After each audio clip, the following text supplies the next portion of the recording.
Okay, very nice. Okay, I think we can get started. Erev Tov, everybody. Welcome on behalf of Torah Moshe. I welcome you to our ongoing weekly rotating Parshat Shavuos here. This week brought to you from Montreal, Quebec, Canada. Rabbi Michael Whitman, who is the rabbi of the Adith, Dat Yisrael Po'olei Tzedek, Anshe Azarov Synagogue. Now you know why they call it the Adith. And he's been there since 2001. He previously was the rabbi, as we were just alluding to, in New Haven and served as the rabbi in the kosher kitchen at Yale. He's very involved in the community in Montreal. I will say one thing he's done very importantly is sort of updated the prenuptial agreement that was designed for the United States to make it sort of work in Canada, where obviously the legal restrictions are slightly different. And it's a pleasure to welcome him, a landslide, just one province over. And in case anybody was wondering, I know I didn't announce it. I forgot to tell you the shir today, of course, will be in French. B'vakasha, Rabbi Whitman. And very, very short. Yeah, because I won't understand too much of it if it's in French. Okay. All right. Good evening. First of all, thank you so much, Rabbi Jay Kelman. Rabbi Kelman and I have known each other for many years. We've worked with each other on a number of projects, important projects. And I'm so grateful and honored to be invited to be with you. Torah in Motion is making an impact on the entire world in terms of learning Torah in all areas, on all levels. And it's such an honor to have an association and a connection with Torah in Motion. And I'm very, very grateful to Rabbi Kelman for letting me be here. And I'm very grateful to all of you for giving your time to be with us this evening. Thank you. We experience so much of Yitzchak's life, our patriarch Isaac, in passive terms. As a child, he is bullied by his brother Yishmael, and Yishmael is sent away. He is offered as an offering at the Akedah, Akedas Yitzchak, the binding of Isaac, where he is literally bound and placed on an altar by his father Avraham. In our Parsha, the Parsha of Toldot, this Shabbos, Yitzchak is deceived by his wife Rivka and his son Yaakov in order not to give the bracha, the blessing, to his firstborn, Esav. And then by the end of our Parsha, both sons have left him. Even the opening of our Parsha supports this view of Yitzchak. The first pasuk, the Eile Toldos Yitzchak ben Avraham, and these are the generations of Yitzchak, the son of Avraham. Avraham holid es Yitzchak. Avraham fathered Yitzchak. It's such a telling pasuk, such a curious verse. The first part, the Eile Toldos Yitzchak, implies that the Torah is going to tell us what Yitzchak did. These are the generations that Yitzchak created. This is what he did. This is who he made. This is what he created. Yet the second half of the pasuk concludes with what happened to him. But Avraham holid es Yitzchak. Avraham fathered Yitzchak.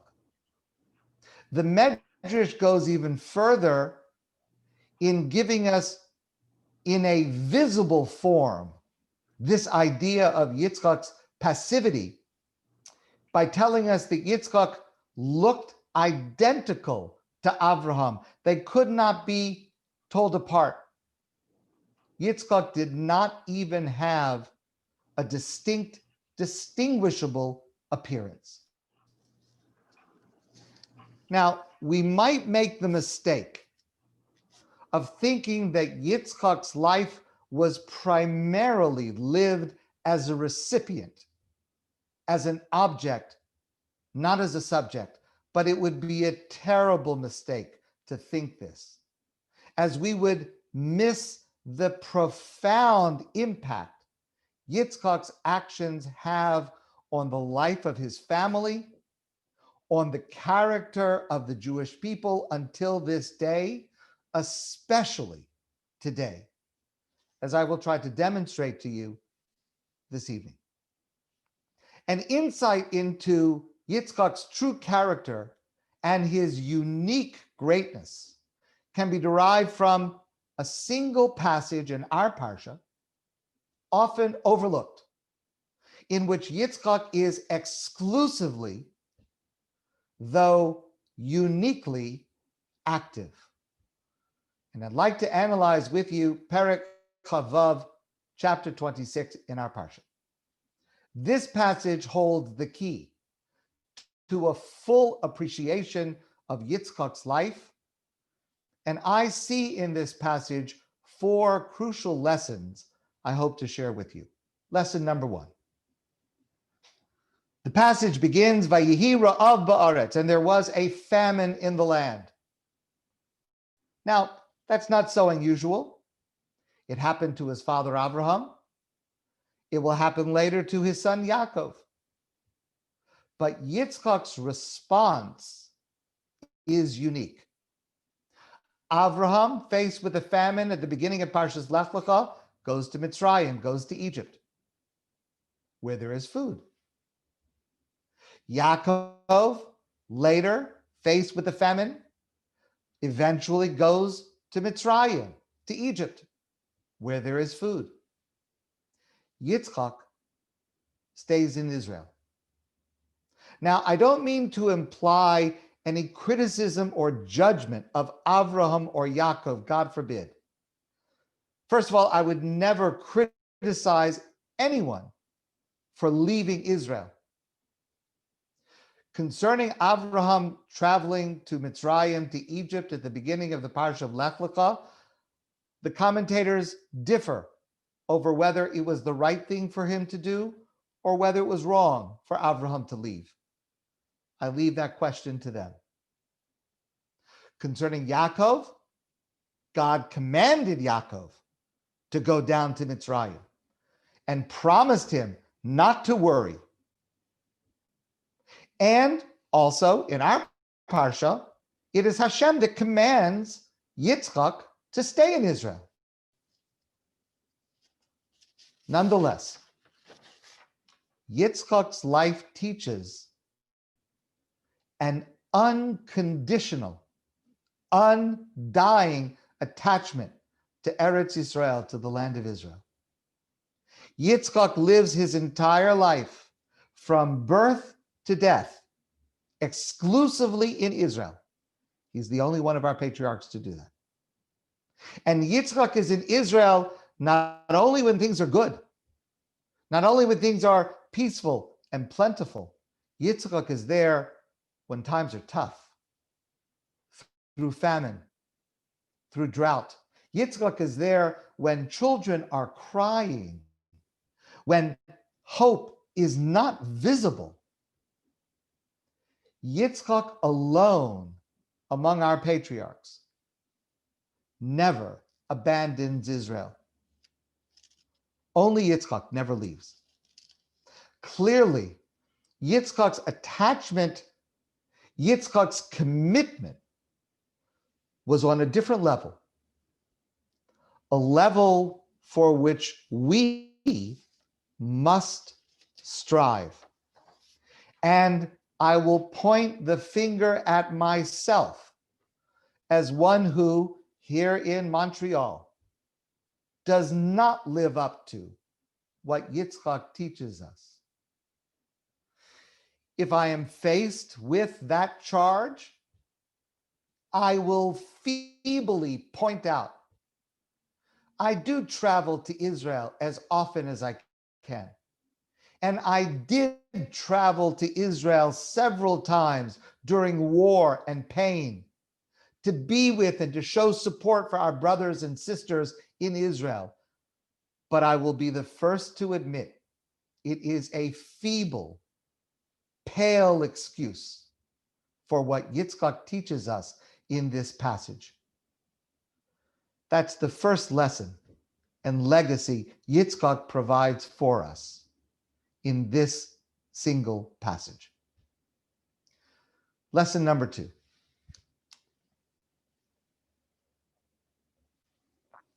Vayehi ra'av ba'aretz.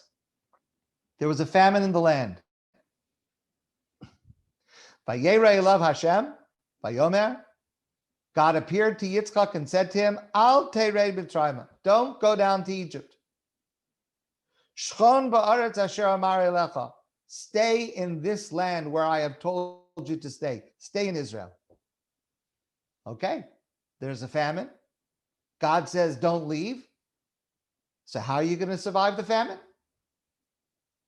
He digs wells for water. Now, I'm going to skip a few psukim now, and we will return to them later. But the Torah continues, Vayashav Yitzchak vayachpar es be'eros hamayim. Yitzchak digs wells for water. Asher chafru b'mei Avraham aviv. He redigs the same wells that Avraham, his father, had dug before him. Vaisatmum plishtim achrei mos Avraham. The plishtim, the people who were living in that area, approximately the southwestern part of Israel, those people who were antagonistic to Avraham and to his family, they filled up the wells after Avraham had dug. Keep in mind, in that part of Israel, it's mostly desert. Water is life. It is a serious crime, a serious event to fill up someone else's well so that it's unusable. But that's what the Pelishtim did. Yitzchak redigs the wells by Yikra lehen Shemos, and Yitzchak gives each of the wells a name. Kashemos asher kara lehen aviv, the same name that his father Avram had given to those wells. Same wells, same names. For example, we learned earlier, Be'er Sheva is the well where Abraham and Avimelech, the king of that area, the king of the Plishtim, made a covenant, an oath with each other, and Avram called the name of the well Be'er Sheva. That's the name we have today. Be'er Sheva, that's the name of the well. So Yitzchak gave the same names to those wells. Seems like a lot of attention to details that are quite minor.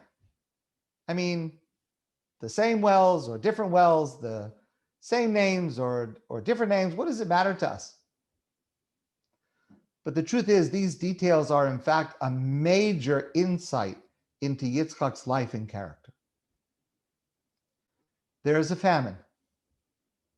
So what does Yitzchak do? He does what his father Avraham did. First, he goes to Avimelech, the king of the Plishtim, just as Avraham did in last week's Parshat. Then Rashi tells us, Shahayadaita Loredes the Mitzrayim. Yitzchak intended to go from there further south to Egypt, where there was food. Kamosha Yarad Aviv, as his father had done in the Parsha 2 weeks before, in the Parsha of Lech Lecha. And it's at that point when God appears to Yitzchak and says, no, Yitzchak, do not go to Mitzrayim like your father did. I want you to stay here. So he doesn't just dig wells for water. He redigs the wells originally done by Avraham, and he gives them the same names Avraham gave them. Yitzchak's automatic reaction to any situation in life is to ask himself, what would my father have done? Yitzchak's actions teach us to keep the Masorah, the teaching and the transmission of tradition from one generation to another, the transition of tradition that we receive from our parents and they receive from their parents. Yitzchak's legacy is vitally important to us today. I keep the tradition of my father. Rabbi Saul Berman once said in a lecture, you know that last names are not a Jewish thing. In fact, last names are not all that old. Only a few hundred years old. And it's not a Jewish thing to use last names. They are borrowed from a different society, a different culture. In Judaism, my name, I am called the son of my father and my mother. My name, Chaim Zalman, the son of Moshe, the son of El-Kasara. My mother and my father form my identity. That's the role of parents. Mark Twain put it a little bit differently. He wrote, when I was a boy of 14, my father was so ignorant, I could hardly stand to have the old man around. But when I got to be 21, I was astonished at how much the old man had learned in 7 years. We are obsessed today with what is new, what is wow. And there's a place for that. Within our spiritual lives, there is a place for that. We need in our synagogues, in our schools, we need innovation and creativity and originality. And we also need continuity. We also need sustained effort. We also need the traditions and teachings of our parents. A couple of years ago, before Rosh Hashanah, I got a phone call from a reporter from the Montreal Gazette, our daily English newspaper here. As you know, every year before the high holidays, newspapers will write one or a couple of articles to appeal to the segments of their readership. Usually the article before Rosh Hashanah, before the high holidays, is about recipes. All right, that's fine. This time, this reporter, who I know and like very much, called me, and she said to me, I'm doing a story on Rosh Hashanah. What are you doing new this year at your shul? The truth is, we were doing something new and innovative, and I told her about it, and she wrote about it. And I understand her question. She's writing for a news paper. Makes sense. But when she asked me that question, I thought to myself, yes, what we are doing new for the first time is important, newsworthy, but it's also important that we will try to do well what we do every year, to be warm and welcoming to everyone, to engage in familiar prayers that are beautiful and meaningful and spiritual, to inspire and to uplift. Those things are not new, but they are also vitally important. And that is Yitzchak's legacy. Of course, if we are parents or grandparents, we have to find a balance as we raise our children and our grandchildren between, on the one hand, being able to give our children and grandchildren the transmission of values and lessons and traditions that we received from our parents and our grandparents. And at the same time, we have to balance that with leaving space for them to develop their own unique personality, character, approach to life, approach to Judaism. connection to God. There's a great poem by Mary Oliver. To live in this world, you must be able to do three things: to love what is mortal, to hold it against your bones, knowing your own life depends on it, and when the time comes to let it go, to let it go. That balance is complex to achieve. Yitzchak is crucial in teaching us his truth through his actions.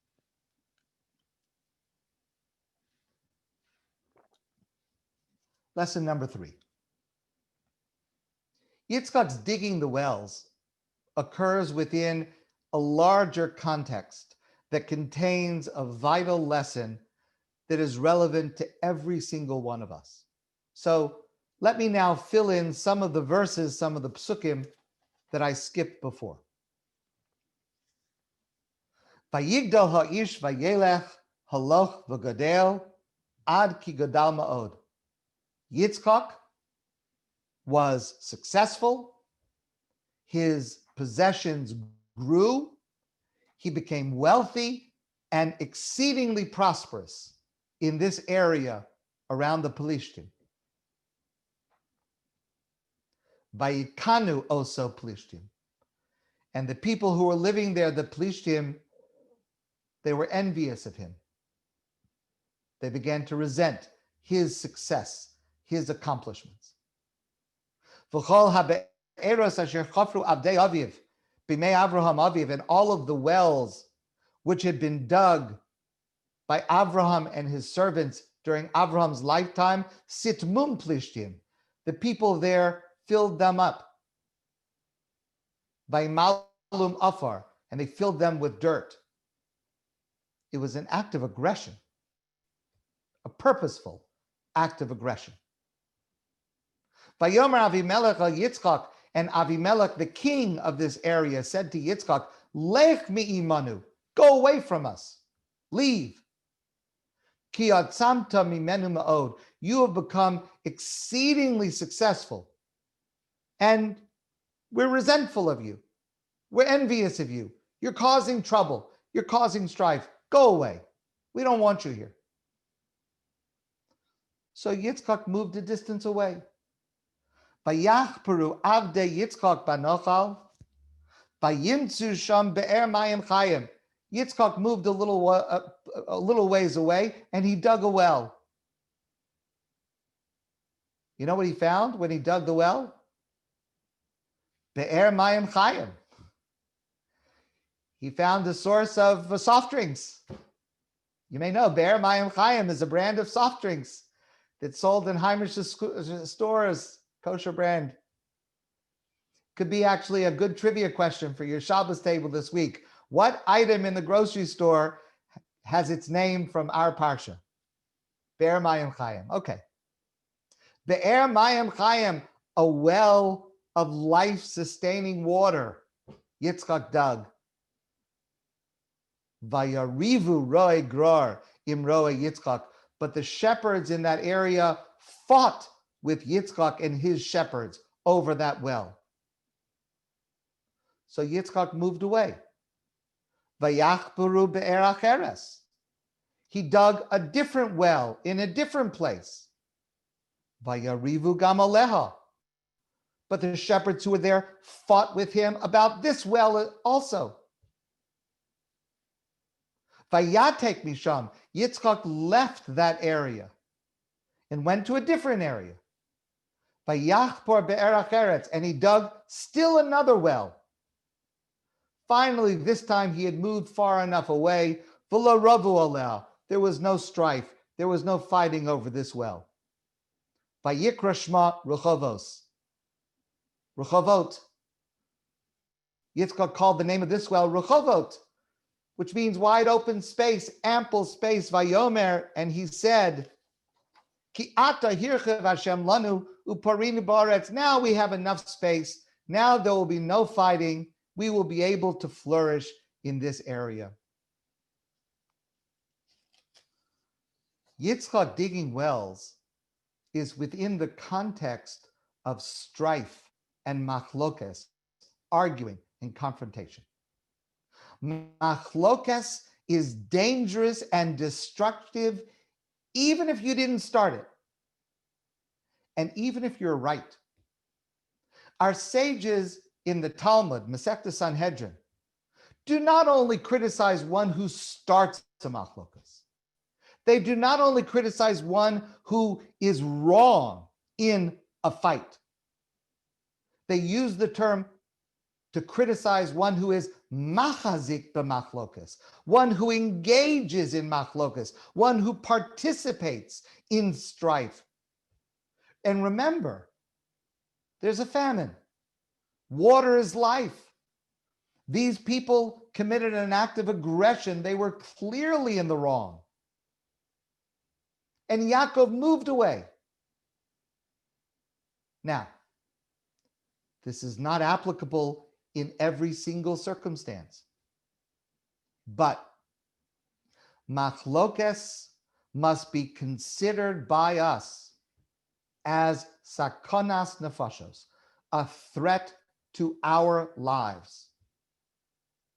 In some rare cases, it is necessary to do something that is a threat to life. But in all cases, everyone is harmed by machlokas. The Duke of Wellington once said, "Victory is only marginally better than defeat, because even the victors must bury their dead." Rabbi Shlomo Aviner points out Yitzchak understood that. He refuses to be dragged into a fight. He puts into action his willingness to sacrifice for peace, even when he was right.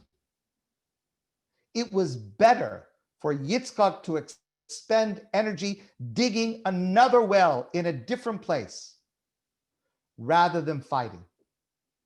Again, this is not applicable in every situation, but almost always, Yitzchak's actions here should be a model for our behavior. Finally, lesson number 4.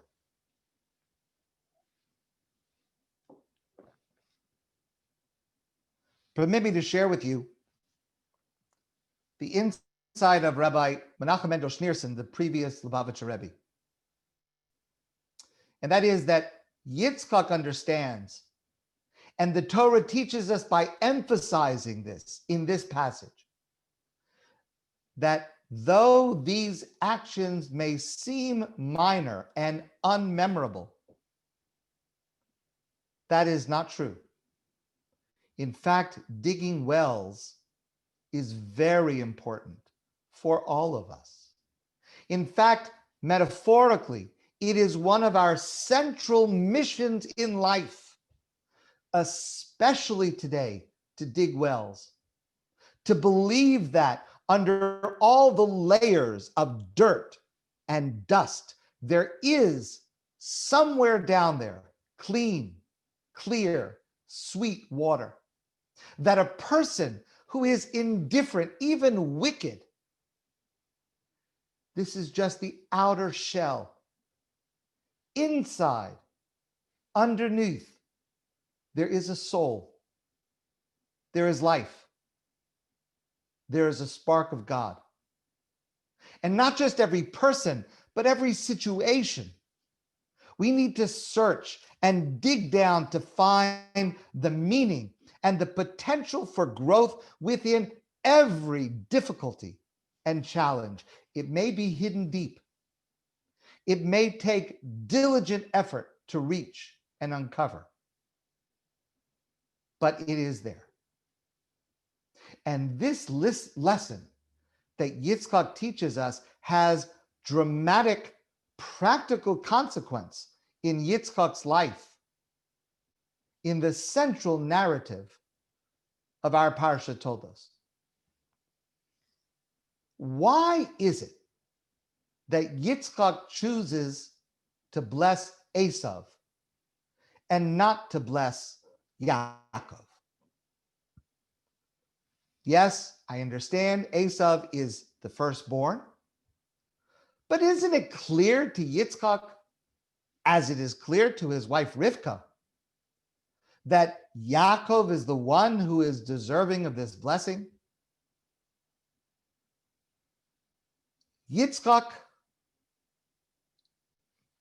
how does he not understand? How does he not see that Yaakov is the one who is refined, who is spiritual, who is deserving of this blessing? Yitzchak is not a fool. He knows his son Esav's character. Listen carefully, please, to the insight, the commentary of Rav Chaim ben Attar, the Orach Chaim HaKadosh. He provides an answer to this that is so relevant to us today. He explains that Yitzchak's insight was very deep.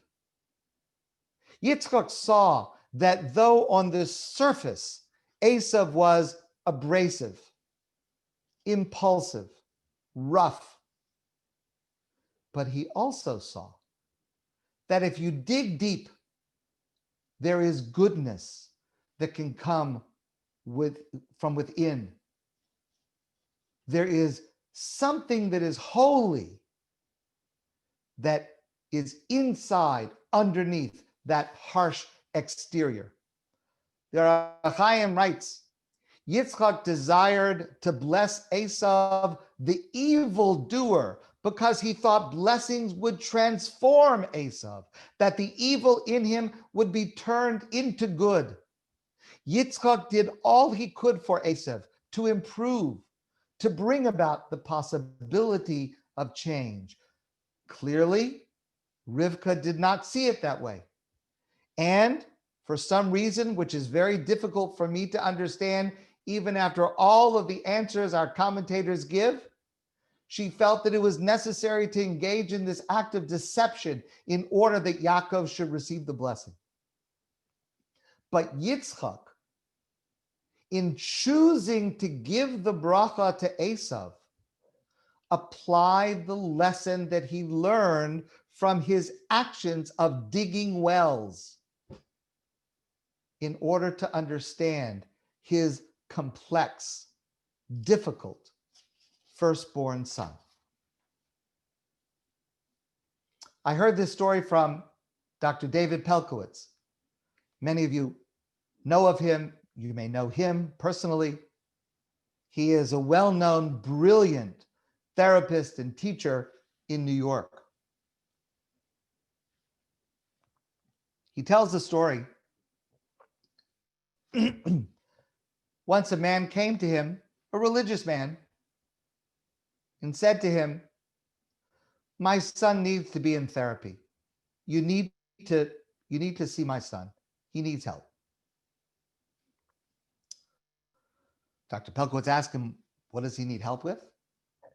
He said, "Listen, I'm a religious man. We're a religious family.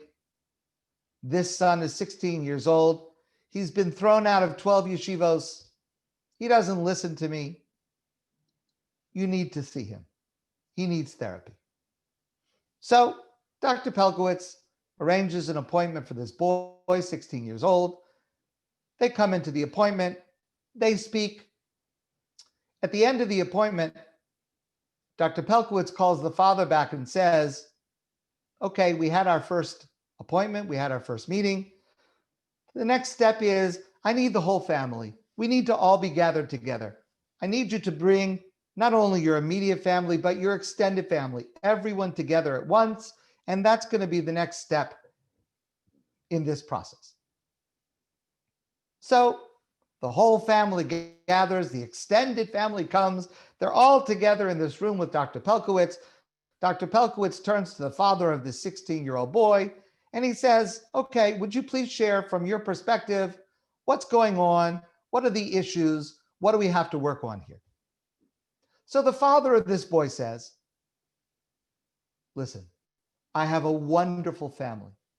Every one of my children is distinguished, is respected, is successful, is flourishing in life. This one is a Rosh Yeshiva. This one is a Talmid Chacham. This one is a professional. Everyone is doing what they should be doing with excellence. And this one, he points to the 16-year-old son, and this one, he plays video games. He does nothing. He's smart, but he's wasting his life. That's the problem. That's why we're here.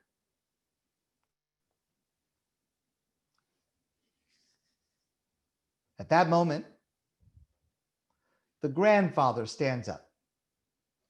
Part of the extended family, he was there. The grandfather was an elderly gentleman. And the grandfather says, I would like to speak. And he tells the following story. This elderly gentleman, the grandfather says, I was born in Poland. I was the black sheep of my family. Every one of my brothers was outstanding, distinguished, successful. For me, my father only had criticism. Whatever I did was wrong. I could not succeed. When I was 13 years old, I found a book, and I read this book from cover to cover. The book was Mein Kampf by Adolf Hitler. And I told my father, this is what this man is going to do. This is not just a book. This is what's going to happen to us. And this 13-year-old boy says to his father, I'm telling you, you need to take all of us now. We need to run away now because this is going to happen. And the man says, my father said to me, you're crazy. You don't know what you're talking about. You're 13 years old. What do you know? You have no idea what you're talking about. And we argued about it. And finally, I left home at 13 by myself with nothing. And I came to America. And I built a life. I built a family. I built a successful business. Back in Poland, every single member of my family perished in the Holocaust. And the grandfather says, and now I look around this room at my family, all successful, all accomplished, all respected, distinguished. And I ask myself, which one of you in this room, which member of my children, my grandchildren, which one resembles me the most? This boy, and he points to this 16-year-old grandson of his. You are a replica of me. And he looks around at the other members of the family and he says to them, all you, my children, my grandchildren, if not for a boy like this, none of you would be alive today. Don't ever denigrate a boy like this. It is to a child like this one that you owe your existence. This is what Yitzchak saw in Esav, and why, according to Yitzchak, it was Esav that deserved, that needed this blessing. May we all merit to have and to be a parent who digs deeply to see the best in us, to see beneath the surface the goodness of which we are truly capable. My friends, thank you so much for the privilege of being with you this evening. I'm grateful to all of you, grateful to Torah in Motion for this opportunity. And I would be welcome and open to any questions or discussion you have. Thank you very much. Okay, we'll open up.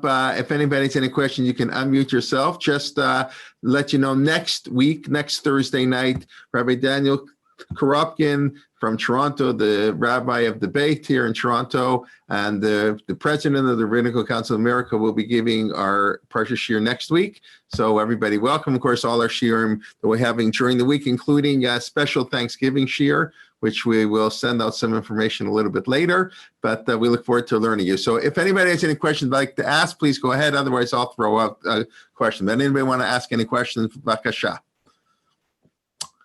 Okay. What was the name of the poem by Mary Oliver? You're asking a tough question. Hold on a second. It is part of a poem called In Blackwater Woods. Thank you. I'm a great fan of Mary Oliver.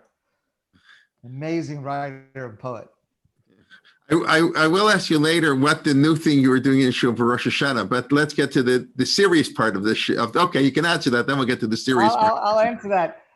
We started a couple of years ago to have a person who is an expert in sign language to sign our parts of our service and the sermons so that those who are unable to hear would be able to appreciate parts of the high holiday service. I'm not aware of any other Orthodox synagogue in this area that did that, and we've been doing that now for several years. Very nice, very nice. Okay, I see somebody wrote in the chat box that leaving Eretz Yisrael, can you connect Ruth to Abraham and Jacob leaving? I don't know exactly what Ruth, I guess she left, okay. I mean, she didn't leave, she only went to Israel. She never left Israel. Right. Right. But I want to be clear, people, there are reasons to leave Israel. I would never want to be in a position to criticize or judge. But I'm just pointing out that just in the biographical details, Yitzchak's connection was qualitatively different than the other Avos. I also find it interesting that, the wells that Yitzchak dug, that his father dug, the Torah never tells us that Abraham actually dug those wells. In other words, we only know that Abraham dug those wells because it says that Yitzchak dug them, which I think is a fascinating idea. You're right. You are correct. It does allude to it with Be'er Sheva. It says that they swore an oath near the well. So, but even right, there, it doesn't say that he actually dug it, but they swore near the well. So, and those other wells are for sure not mentioned. I mean, just one. So it's just we only know about it through Yitzchak doing it, which is even more impressive on a certain level, I would say. Correct. Your story that you gave about Rabbi Pelkovitz, I find it troubling that you kind of suggest that Yitzchak was able to see value in Esav, which Rivka was not Rachel was not able to see. But do you think Jewish history would have been different if Rachel hadn't done what she did? I mean, it's trying to rewrite the book a little bit. You are correct, and I'm certain that history would have been very, very different. I just want to be clear, that insight comes from Or HaChaim HaKadosh. The Or HaChaim, Rabbi Chaim Ben Attar, is the one who suggests that there was actually goodness within Esav. And the Or HaChaim actually goes a little bit further. I didn't really quote the entire piece. The Or HaChaim goes even so far as to suggest that had Yitzchak given the bracha to Esav, he would have become a tzaddik. It would have been successful in turning him around. That's what the Or HaChaim HaKadosh says. It's not for me to evaluate it. I'm just sharing with you his insight, which begs the question. Number one, why did Rivka disagree? And number two, why did she have to go to use this method to get her way, that's a very difficult thing we'll leave for another time. But that's the insight that the very Chaim HaKadosh shares. yeah. She was clearly being deceitful, and it's hard to find to reconcile it with the image that we have of the I agree. I agree with you. I agree. It's kind of an open-ended question. We don't really have an answer, do we? I do not have an answer. It's interesting, if I may. So, Rav Shimshon Val Hirsch, that last point you said about the Or HaChaim, Rav Shimshon Val Hirsch, in this famous piece here, says that, he's critical of Yitzchak and Rivka. He said they wanted to give them, that they sent them to the same school, and that was a mistake. Esav needed a very different school than Yaakov, and it's a very sharp critique, actually, Shimshon Val Hirsch, and people have criticized him for being so critical, but it's really quite a very modern educational piece, that Esav could have been someone great, but the parents tried to make Esav like Yaakov. That's whatever. He also tries to explain why Rivka had to deceive, because the only way to show Yitzchak that he was deceived was to deceive him again. In other words, Rivka's point was that Yaakov was being, this is also in the same piece by Shimshon Rav Hirsch, that Yitzchak was being deceived by Esav, and apparently Rivka presumably tried to convince him, although the Torah doesn't tell us they spoke. The Torah doesn't talk about that, but presumably she tried to knock him over the head. It didn't work. So Rivka said, okay, that didn't work. Maybe if I'm going to show Yitzchak how easy it is to trick him, maybe he'll realize Esav was tricking him. And as you said, and when Esav came and he realized what happened, what he realized is, oh my God, it's not just that I was like tricked now, but maybe I was like tricked my whole life. So that's how Shimshon Val Hirsch explains it. Can agree or disagree. And by the way, I've quoted that piece, and I've added just one last nekuda, one last point, and that is, when Yitzchak realizes, he says, Gam Baruch Yeh, he ratifies the bracha, meaning it would have been understandable for a person who has had a trick played on them to be very upset. But Yitzchak accepts the Musar. He accepts from Rav Hirsch's point of view, and he says, yes, I realize that I was tricked, and the bracha should be where it goes. Okay, according to Yeah, just okay. We're doing okay, and okay. And iPad is just pointing out that it's her father-in-law. Of course, yes. Boaz is criticized heavily by Chazal for leaving Israel, and the question is, why is Boaz so heavily criticized and Avram is not criticized? Or as you mentioned, there's a debate whether he is, but correct. Yeah, Boaz was very heavily criticized for leaving. Not Boaz, Elkanah, not Boaz. No. I'm sorry. What am I talking? Yes. Of course not, Boaz. I'm sorry. It's been a while since I looked at Ruth. Thank you for that. Yeah. Ish mi beit Ephraim mi beit Lechem Yehuda. Yeah. Ushma Elkanah. Right. Okay. I apologize for that mistake. Thank you. Yes. Elimelech. Right. Elimelech, not Elkanah. Oh my goodness. Right. Yes. There's Avimelech and there's Elimelech. So you got Avimelech and Elimelech. That's also interesting. Right. Okay. Got to open up the Tanakh before we speak. All right. Okay. Anybody else have any comments or questions? Yael Gott has her hand up. Oh, thank you. I just wanted to thank you so much, Rabbi, for these points that you brought up. I think it's just beautiful how you brought light to Esav, who has been under a tidal wave of Lashon Hara for all of my life. I mean, I love the way you brought up that there's light, the light of Hashem is within everyone, regardless, and the parallel of that to the digging of the wells, and that he just kept digging, and he found this Mayim Hayim in every one of them. I loved your shiur. I just loved it. Thank you very much. And that's what we need to do. Those of us who have children who, we think maybe they're not on the path that we think they should be, we need to do everything in our power. That includes digging and includes looking inside and looking and bringing out what is good. And I think that this is a very relevant and practical application of this lesson. So thank you for your words. May I make a comment? Yeah, Annie, Vakasha, go ahead, Annie. I think we can't come down too hard on Rivka. She had the prophecy behind her. The prophets were often criticized for their prophecies. Remember Jeremiah and how the people hated him for his prophecies and wanted to kill him. So if Rivka had the benefit of Hashem's prophecy on her since the children were born, that the younger was the one that was to be blessed. Well, I'm extrapolating, but you know what I mean. The younger was the one who was supposed to be the blessed one. So she acted in fulfillment of the prophecy. Yes, okay, that's a point. I'd Yes. like to say one thing, if I may. Go ahead, sure. Rabbi Norman Lamb visited Beth Jacob in Los Angeles. Only time he visited it, he gave a Dvar Torah, and the Parsha was Toldot. And he said, what's the reason that Rehovot succeeded and the other two wells did not succeed?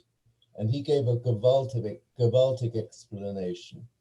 He said that was the well he dug himself. He didn't have servants digging that for him. He dug it for himself.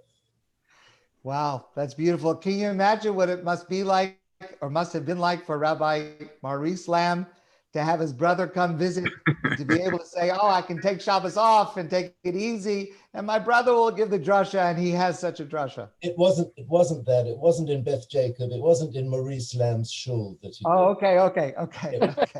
Can I ask you, Mary Oliver, you mentioned Mary Oliver. I've written a lot of poems inspired by Mary Oliver. I'd like to send them to you if you give me your email address. What's your email address? Please do. I'd love to see them. What is your Please email do. address?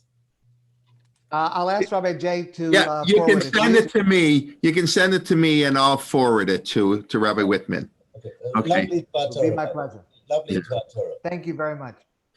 Okay, any other comments, questions? There's lots here. The stories in Bereshit are so, rich and so, Shivim Panim LeTorah, at least, in all of these stories, and the nuance and complexity, and that's the beauty of it. And, the multiple levels of interpretation and contradictory interpretations that all have meaning and truth. So, okay, if we don't have any questions, we wish everybody a Shabbat Shalom. Thank you for being with us, and be well, be healthy. We look forward to seeing you, of course, on Sunday morning. Rabbi Liebtag continuing his series on the Beit Sheni, the Tanakh books, the Beit Sheni period, and continuing all week. And we'll, like I said, I'll send out the details of our Thanksgiving shiur a little later. It's not even Thanksgiving here, of course. I know Montreal, Toronto, no Thanksgiving. We have Thanksgiving in October, but no, we're greatly influenced by the United States of America.